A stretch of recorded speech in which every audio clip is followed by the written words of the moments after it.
Fala pessoal, começando aqui o último episódio da nossa série sobre GPON. Eu vou estar falando um pouquinho aí sobre troubleshooting de redes GPON. Deixa eu achar aqui a caneta. Achei. Então vamos lá. Dessa vez não tem anotação. Não, não dizendo que minha memória está 100%, mas como é algo que a gente faz todo dia, é algo que vai sair natural esse episódio sobre troubleshooting. Primeiramente, o que é troubleshooting? É a técnica, ou como eu prefiro chamar, é a arte de resolução de problemas. Então, o T-shoot para os íntimos, troubleshooting é a arte de resolver incidentes.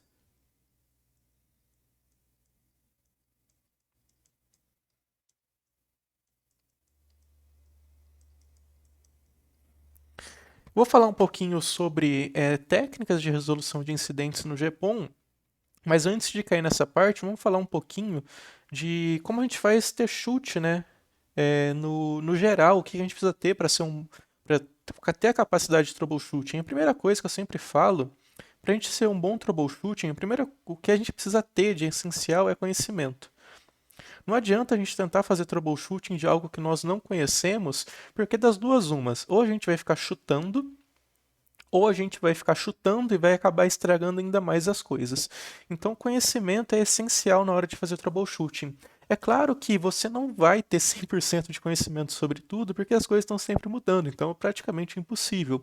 Mas quanto mais conhecimento você tem, quanto mais você entende como as coisas de fato funcionam da comunicação de redes, mais fácil fica seu troubleshooting, mais assertivo ele fica e mais rápido também. O segundo ponto, além de conhecimento, você tem que ter controle emocional. Por que que você tem que ter controle emocional? Porque o troubleshooting, as coisas já estão pegando fogo. Então, quando tem troubleshooting, é porque a gente já tem as coisas aqui pegando fogo. Vou imaginar que isso daqui é uma fogueira. Nossa, ficou nada a ver. Deixa eu apagar isso daqui. Mas as coisas já vão estar pegando fogo, o seu chefe já vai estar no teu cangote, o assinante já vai estar mandando mensagem xingando, falando que vai cancelar. A internet que ele instalou faz 3 dias, mas tem uma semana que não funciona. Então você tem que ter esse controle emocional para conseguir lidar com esse momento de crise, para conseguir lidar com esse momento de estresse. E basicamente são essas duas coisas que de essencial, né, que você precisa para conseguir fazer um bom troubleshooting: conhecimento, controle emocional e faltou mais um C aqui. O triple C do troubleshooting, capacidade analítica.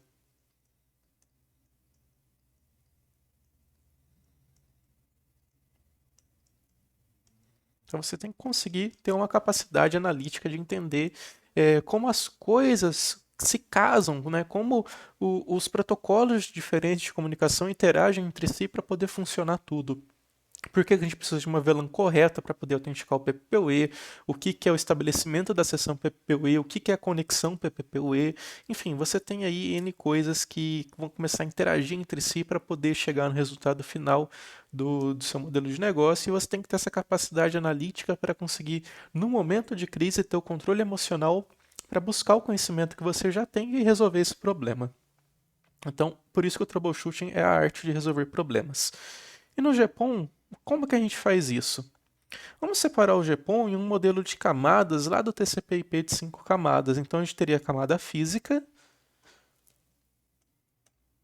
camada de enlace,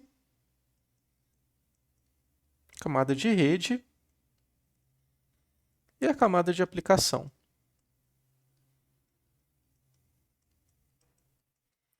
Vamos pensar no tocante de uma autenticação PPPoE. A aplicação é o próprio PPPoE.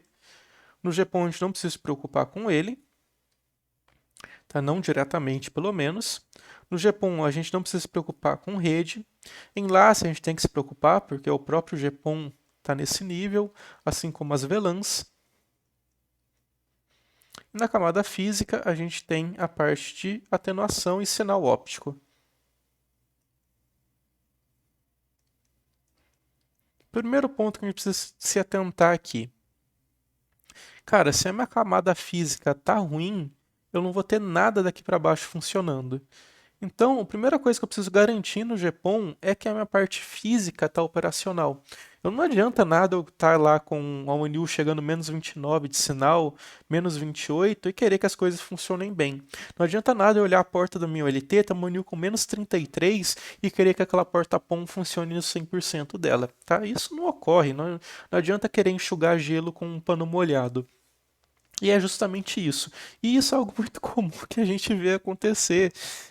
Chega a ser incrível a quantidade de rede atenuada que tem, dando problema na porta POM e a pessoa não querendo resolver a parte física, ou querendo dar um jeitinho lógico, querendo que, deve ter alguma configuração que abaixa. Não adianta, meu querido.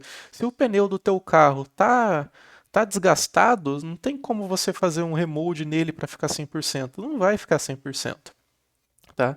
Então, se é isso, parte física é parte física, tem que estar ajustado. Você tem um projeto, pelo amor de Deus, né? Você não tem que ter feito um projeto para a tua rede. Então, se você fez o projeto, você sabe quantos splitters tem no caminho, você sabe qual é a distância, você sabe qual é a atenuação, você sabe quanto de sinal está soltando na porta POM, então você tem que ter essa garantia que a sua rede está funcionando. Mas aí, se você não consegue manter a rede física, nem adianta tentar manter o resto, porque não vai rolar, tá? Infelizmente é isso, não vai rolar. Outro ponto aqui, que não chega a ser camada física, não, mas dá pra gente falar aqui, tá? Na parte de enlace.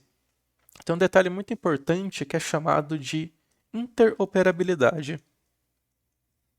O que é interoperabilidade? Ou interops para os íntimos? É quando você tem o OLT de um fabricante e enfia uma NU de outro fabricante. Então você tem lá a sua LTV Solution, por exemplo, e você começa a colocar Shareline, começa a colocar Huawei, começa a colocar Nokia, começa a colocar Fiber Home dentro da porta POM. Cara, sinceramente, tá? Eu sou uma pessoa que entende a necessidade da interoperabilidade, mas odeia ela. Por que que eu odeia ela? Porque, pô, tem muita mensagem ou MCI que acaba sendo privada. E a gente não tem garantia nenhuma que essas mensagens privadas não tenham um retorno de erro quando elas não dão certo. Então imagina o tanto de retransmissão que você está criando na sua rede POM. Fora que, cara, cada fabricante vai um programador diferente, não dá para saber o que passou na cabeça de cada um na hora de fazer os protocolos. Então é complicado esse negócio da interoperabilidade. Claro que é muito difícil você, principalmente. é, Cara, perdi até o que eu ia falar. É só falar de interoperabilidade que começa a me dar uns chiricoteca aqui. Cara, porque realmente não é o cenário ideal. Tá? Mas, retomando aqui, claro que é muito difícil você depender de apenas um fabricante, mas enfim, vamos procurar evitar, de verdade, para conseguir manter uma qualidade, conseguir manter uma garantia que a sua rede está funcionando bem, vamos evitar interops. Na camada aqui de enlace ainda, o que a gente precisa ter corretamente? A gente precisa validar que se o encaminhamento de VLAN está acontecendo corretamente.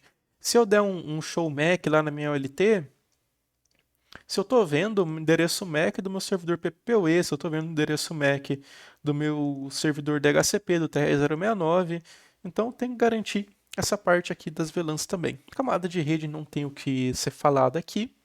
E na aplicação é só se entender o comportamento da aplicação, se está dando erro por causa de MTU ou por algum outro motivo. Então, para o nosso último episódio é isso, um episódio um pouco mais sucinto, né, do que os outros, para compensar os três primeiros, que são quase 2 horas. Mas é isso, a gente chegou aqui no nosso último episódio. Espero aí que eu tenha conseguido ajudar os senhores a entender um pouco mais como funciona o GPON. E se você gostou, chegou até aqui, não esquece de se inscrever, dar o like e acompanhar os novos vídeos. Valeu!